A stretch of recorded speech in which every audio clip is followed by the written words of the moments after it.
I'm making this video for you if you're wondering what happened to my frisky wife. Maybe you've been together for a few years, maybe you've got kids, and at the beginning things seemed great. But you're honestly starting to wonder, is she just asexual? Well, I can appreciate how much this sucks. As a person who works with couples to create maximum juice in relationships, I know that for men in relationships, sex is far more than a desire. That it fulfills many vital functions, and it's more of a need for a masculine man than a desire. And if you're listening to this as a woman, that can sound really, really intense and controversial. But as a man, I'm wondering if you know what I mean. I'm guessing you do.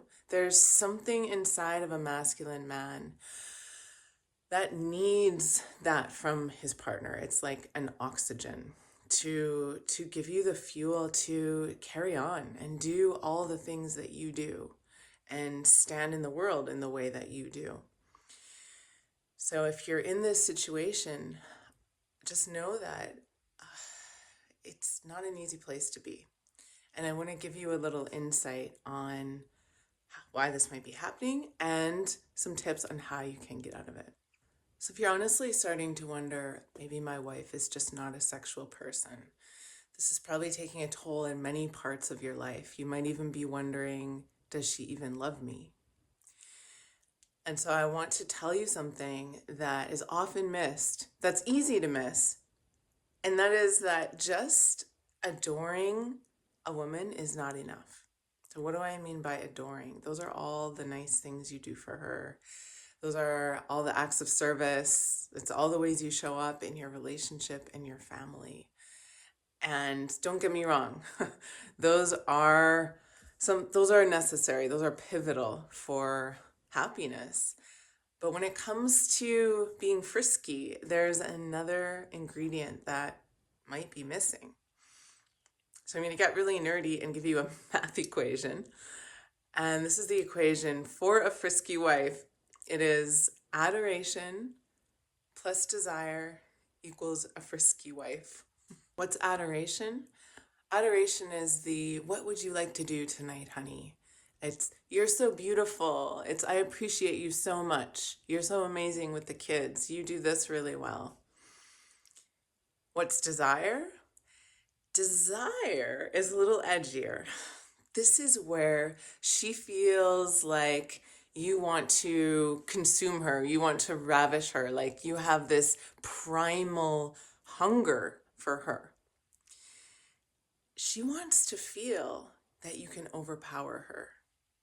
There's a deep primal desire for feminine women of actually wanting to be overpowered. So adoration plus desire equals a frisky wife. If adoration is easy for you, then let's focus on desire. How can you create that feeling for her of being overpowered? And one way to do this is through something called dominance. Now, I don't mean that you start being an a-hole and just start bossing her around and only going for what you want. I'm talking about true dominance. I like the definition of dominance, where dominance is asserting your power in a situation for the benefit of someone else. So I'm going to share with you 3 types of male dominance and how you can tap into these to create more desire in your relationship. And dominance, guys, it's more than just throwing her up against the wall and tying her wrist behind her head. Although, if you are in a stuck day, you can actually walk over to her without notice, pick her up, and go and toss her on the bed. And I guarantee the energy will feel less stuck after that. But what I want to share with you right now is 3 other types of male dominance that can create that feeling of being desired and fulfill the equation for a frisky wife. So here we go. The first type of male dominance is relational. This is where you're looking out for her needs, you're providing, you're protecting, you are directing the course of the relationship. One way to practice relational dominance is make it a habit to ask yourself, what's the one thing that I need to do to move the needle forward on this relationship? Maybe it's planning a date night or picking up a relationship book. There's a great one called 8 Dates. It's by John and Julie Gottman, if you want to check that out. Or maybe you want to work with a coach on your relationship and taking it to the next level. Relational dominance is all about having her feel like she's on a ship and you're the captain. You are driving that ship. So often in relationship, the feminine partner feels like she's the only one charting the course, looking out for what needs to happen and tending to the relationship. So if you take that reign, take that control and dominance, then she'll get that feeling of being overpowered. That's going to feed into that equation of being desired and therefore frisky. The number 2 type of male dominance is psychological. There's an energy of penetrating her with your understanding. Women die to be understood. We want that so bad, almost as much as you want sex. And so if you direct that force of your attention that moves mountains and accomplishes things in your world, and direct that towards understanding her internal process, you'll dominate her in a way that activates that feeling of desire and friskiness. So one thing you can do here is when she's making a decision, when she's doing something and it doesn't make sense to you, you can pause and penetrate that and say something like, can you explain? I'd love to understand why this is important to you, why you've made this choice or you're doing this thing. Can you really help me understand your process for this? Because I want to understand you.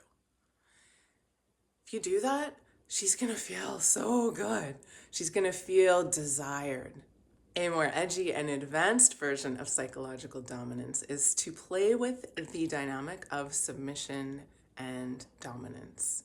And there's an edgy and advanced version of psychological dominance where you actually play with the dynamic in a sexy way of submission and dominance.